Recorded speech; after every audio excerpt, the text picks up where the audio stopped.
大家好，我是 Klaus。之前的节目讲过美国普通人的收入、美国的物价、美国的房价。网友 Verma 在了解了美国物价之后，给出了学费的对比，说美国学费一年4-5万美金，而中国学费一年5000元人民币，来表达在美国教育很贵，而中国很便宜。我们先不用拿出具体的数据，假设这位网友说的是对的，美国读大学很贵，中国读大学很便宜，而且还有丰厚的奖学金和异性学伴。我们怎么没听说美国人抢着来中国读大学呢？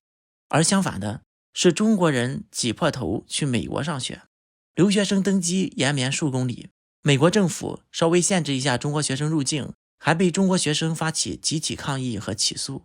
这位网友其实代表了很大一批在中国自称是理中客的大 V， 自称专家，喜欢所谓的用数据说话，有时候引用的数据表面上看还是对的，但实际上则是利用数据偏差，再刻意对比来得出误导性的结论。我们下面接着来认真分析一下网友的这个问题。美国大学的学费一年4到6万美金，非常的昂贵，是吗？在很多人的心中，美国的教育非常昂贵，其实这是一种误解。首先，在任何国家都是学校越好，学费越贵。世界上最好的大学主要集中在美国，世界排名前10的学校，美国占了1半以上。好的学校需要好的师资、设备和更多的研发投入。美国的教育在世界前列，学费贵一些当然也不出奇。好的学校虽然学费贵，但奖学金、助学金也多。以长期排名世界第1的哈佛大学为例，以下数据来自于美国教育部，资助前学生需每年花费73000美金，在受到学校、州政府和联邦政府等各种资助后，学生平均花费为15000美金。家庭收入越低的可获得越多资助。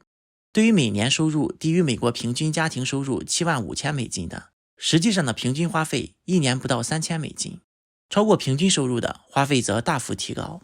哈佛大学的学费代表了美国最贵的学费了，平均每年花费15000美金，占美国平均家庭收入的1/5。由此可见，美国大学的教育没有想象的那么贵。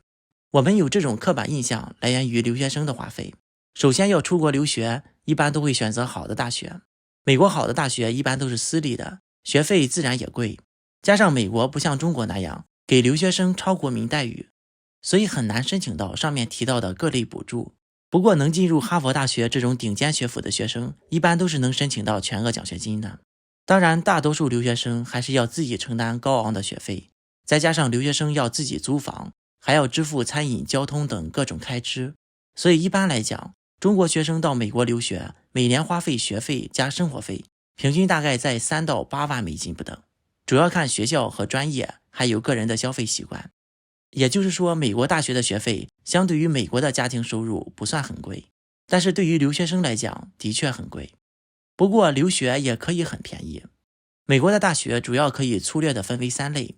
第一类就是顶级的私立大学，包括我们常听说的哈佛大学、麻省理工、斯坦福大学、耶鲁大学、普林斯顿等。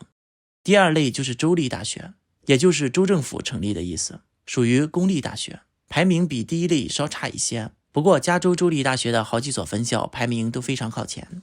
第三类是市立学院，也就是市政府成立的意思，也属于公立的，也叫做社区学院、成人大学等。以上3类从上到下学费和入学条件依次降低。平时我们大部分讲的出国留学一般指前2类，因为好的大学都在前2类。我这里主要讲一下第3类的社区大学，这同时也能解答很多人的疑问。比如我年纪不小了，已经工作好几年了，还能留学吗？我钱不多，能留学吗？我英语不好，能留学吗？我没有学历，可以留学吗？社区大学主要适合以下几种人。第一，可以作为高校的敲门砖。有一些人申请好的大学暂时不符合条件，可以先选择社区学院学习2年，如果表现突出，成绩优异，可以再申请转学到更好的大学，从大3开始，最后省了2年学费，一样拿到一个4年的本科学位。第二，社区学院是短期的技能培训机构。社区学院除了有跟普通大学一样的学术类专业之外，还能提供普通大学没有的偏向技能类的专业，比如早教、建筑、电工、电焊、厨师等。不仅在这些领域提供大专学位，还能提供短期的学习证书，让学生在2年或更短的时间内完成学习目标。第三，社区学院几乎没有门槛。社区学院设立的目的之一就是服务于社会上缺乏教育的普通人，为他们提供成人培训和再教育。所以没有年龄限制，40、50岁甚至60岁的人都可以。对于学历要求，高中毕业就可以。而且很多学校对于年满18周岁的学生不需要提供高中毕业的证明。对于语言的要求也非常低，大部分还提供语言的预科培训。所以对于普通人可以申请一个语言专业，再加一个其他专业，拿一个双录取。社区学院学费最便宜，那么到底有多便宜呢？社区学院是地方政府开设的公立学校，同一个州内的社区学院学费都差不多。以加州为例，本地居民每个学分$50左右，留学生每个学分$290左右。中美两国政策上对待留学生完全相反，美国偏向于优待本国国民，全职学生一般每年学习30个学分，拿到副学士学位需要2年60个学分。每年学费相对于本地居民来讲就是$1500，留学生为$8700，贵了将近6倍。但是相对于第一、第二类的高等学府，学费4、5万大打折扣。本地学生还能申请各种资助，社区大学的申请步骤也非常的简单。我亲身体验了一下，以我附近开车10分钟到达的学校为例，第一步，先在网上填写申请表；第二步，申请政府资助，然后开设学生账户，在线或者当面和辅导员注册课程，接着就可以上课了。总共花了3天时间，我就注册成功了一个学习西语的课程，一共学习23个学分。在没有资助的情况下，学费$1000，获得一个初级的语言证书，或者继续学习到60个学分，拿下一个副学士学位。